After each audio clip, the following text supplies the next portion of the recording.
ಇವಾಗ ನಾವು cosecant inverse of X ನೋಡ್ತಾ ಇದ್ದೀವಿ. ಮೊದಲನೇದಾಗಿ ಕೊಸಿಕೆಂಡ್ ಎಕ್ಸಿನ ರೇಂಜು ಮತ್ತು ಡೊಮೇನು ನೋಡೋಣ. ಡೊಮೇನು ಮತ್ತು ರೇಂಜು. ಹಾಂ, ಇದು ನಿಮ್ಮ ಗ್ರಾಫು. ಸೊ ನಿಮಗೆ ಕೆಂಪು ಚಿಕ್ಕೆ ಹೇಗೆ ಓಡಾಡ್ತಾಯಿದೆ ನೋಡಿ.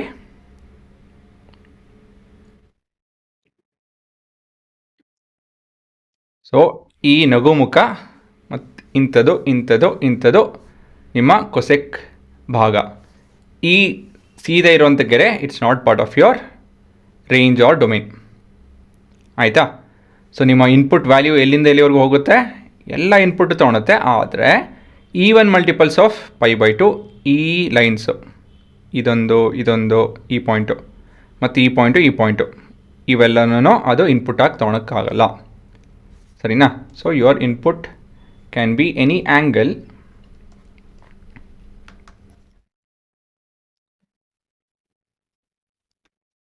Excluding even multiple of π/2. So even multiple ಅಂತ ಹೇಳಿದ್ರೆ ಇಲ್ಲಿ ನಾವು ಈ 2ನ ಮತ್ತು ಈ 2ನ ಕ್ಯಾನ್ಸಲ್ ಮಾಡಿಕೊಂಡು nπ ಅಂತ ಹೇಳಿ ಬರ್ಕೊಬೋದು. ಸರಿನಾ? It's mapping to what? Mapping ನೋಡೋಣ. ಇಲ್ಲಿ 1 ಮತ್ತು -1ನಲ್ಲಿ ಈ ಕೆಂಪು ಚಿಕ್ಕೆ ಓಡಾಡೋಕ್ಕೆ ಆಗ್ತಾನೇ ಇಲ್ಲ ಅಲ್ವಾ, ಎಲ್ಲೋದ್ರೂ ಓಡಾಡೋಕ್ಕಾಗ್ತಿಲ್ಲ ನೋಡಿ ಇಲ್ಲಿ. ಹಾಗಾಗಿ it will include all the real numbers excluding values between -1 to 1. So ಈ ಥರ ಇರಬೇಕಾದ್ರೆ cosecant inverse of x will map real numbers that exclude ಇದು to angles that exclude nπ. So ಇದು ನಿಮ್ಮ ಕಾನ್ಸೆಪ್ಟ್. ಮತ್ತು ಮುಂದೆ ಇಲ್ಲಿ ಇದನ್ನು ಕಂಪ್ಲೀಟ್ ಮಾಡೋಣ. ನಿಮ್ಮ ಡೊಮೇನ್ ವ್ಯಾಲ್ಯೂಸ್ ಏನಿರುತ್ತೆ ಅಂತ ಹೇಳಿದ್ರೆ ಆರ್ ಎಕ್ಸ್ಕ್ಲೂಡಿಂಗ್ -1 to 1. ಇದು ಕ್ಲಿಯರ್ ಆಯ್ತಿದ್ದು. ಇವಾಗ ರೇಂಜಿನ ಬಗ್ಗೆ ಮಾತಾಡಬೇಕು ಅಂತ ಹೇಳಿದ್ರೆ ಗ್ರಾಫ್ ಹೋಗಲೇಬೇಕು ನಾವು. ಸೊ ಇಲ್ಲೂ ನೋಡ್ಬೋದು, ಈ ನಗುಮುಖ ಇಲ್ಲೂ ಇದೆ.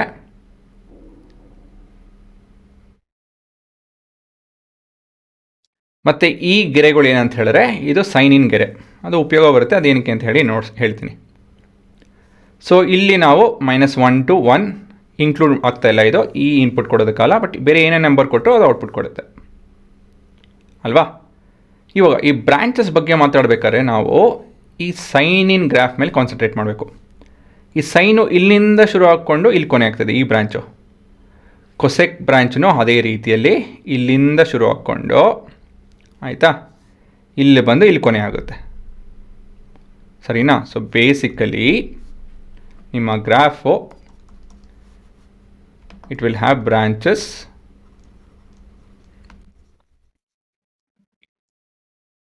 Which are same as sine. ಆಯಿತಾ? ಆಲ್ಮೋಸ್ಟ್ ಸೇಮ್ ಹೇಳಬೇಕು ಅಂತ ಹೇಳಿದ್ರೆ. ಏನು ವ್ಯತ್ಯಾಸ ಅಂತ ಹೇಳಿ ಇಲ್ಲಿ ನೋಡಿಸ್ತೀನಿ. ಸೊ ಸೈನಲ್ಲೂ ಕೂಡ ಇದೇ ಥರ ನಾವು ವ್ಯಾಲ್ಯೂಸ್ ನೋಡ್ತಾಯಿದ್ರಿ. ಆದರೆ ಇಲ್ಲಿ ಒಂದು ಪರ್ಟಿಕ್ಯುಲರ್ ವ್ಯಾಲ್ಯೂನ ನಾವು ಎಕ್ಸ್ಕ್ಲೂಡ್ ಮಾಡಬೇಕು. ಏನಕ್ಕೆ ಅಂತ ಹೇಳಿ ನೋಡ್ತೀನಿ ನೋಡಿ. ಇಲ್ಲಿ ನೋಡಿ, ಇದು ಇಲ್ಲಿ it is going till infinity -2π/2 ಅಂತ ಹೇಳಿದ್ರೆ -π ವ್ಯಾಲ್ಯೂನ ನಾವು ಇನ್ಕ್ಲೂಡ್ ಮಾಡೋಂಗಿಲ್ಲ.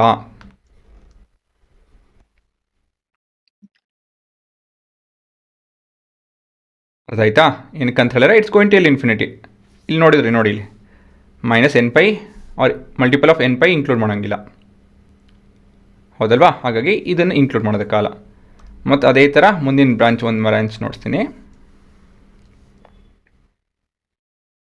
ಹಾಂ, ಇಲ್ಲಿ ನೋಡಿ, ಇಲ್ಲಿ ಇದೊಂದು ಹೊಸ ಬ್ರಾಂಚ್ ಇದು. So -π/2 to π/2, -π/2 to π/2, excluding what value? Excluding 0. ಆಯಿತಾ? ಅದೇ ರೀತಿ ಮುಂದುವರಿತು ಅಂತ ಹೇಳಿದ್ರೆ ಮತ್ತೊಂದು ಅಂತ ಹೇಳಿದ್ರೆ ಹಾಂ, π/2 to 3π/2, π/2 to 3π/2, ಎಕ್ಸ್ಕ್ಲೂಡಿಂಗ್, ಇಲ್ಲೂ ಕೂಡ ಎಕ್ಸ್ಕ್ಲೂಡ್ ಆಗುತ್ತೆ ಒಂದು ವ್ಯಾಲ್ಯೂ, ದಟ್ ಈಸ್ π/2. ಅದೇ π/2ನ ಅಲ್ವಾ? ಓಹ್, ಇದು ತಪ್ಪು ಮಾಡಿದೆ ಕಂಡ್ರೆ, ಇದನ್ನು ಮೊದಲನೇ ತಪ್ಪು ಮಾಡಿದೆ. ಮೊದಲೇದೇನೋ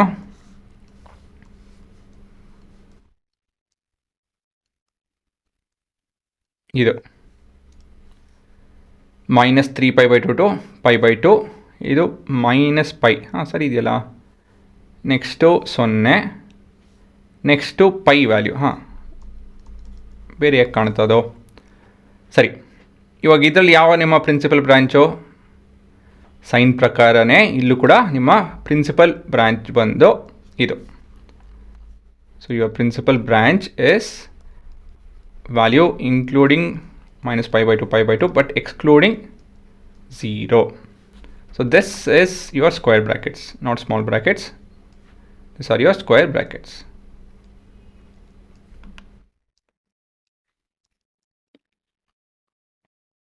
ಕೊನೆಯದಾಗಿ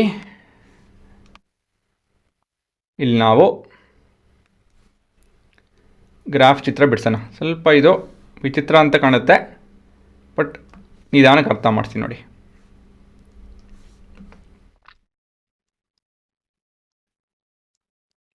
So that is your domain. That's your range. ಮತ್ತಿದು -1 ಅಂತ ತೊಗೊಂಡು ಇದನ್ನು 1 ಅಂತ ತೊಗೊಂತು ಅಂತ ಹೇಳಿದ್ರೆ, ಸ್ವಲ್ಪ ಈ ಕಡೆ ತೊಗೊಳೋಣ. ಮತ್ತಿದನ್ನು π/2 ಅಂತ ತೊಗೊಂಡು ಇದನ್ನು -π/2 ಅಂತ ತೊಗೊಂತು ಅಂದರೆ ಇಲ್ಲೆಲ್ಲೋ. ಸೊ ನಿಮ್ಮ ಇನ್ಪುಟ್ಟು 1 ಆಯಿತು ಅಂತ ಹೇಳಿ ನಿಮ್ಮ ಔಟ್ಪುಟ್ಟು π/2 ಆಗುತ್ತೆ. ಹಾಗಾಗಿ ನಿಮ್ಮ ಗ್ರಾಫು ಈ ರೀತಿಯಲ್ಲಿ ಕಾಣುತ್ತೆ.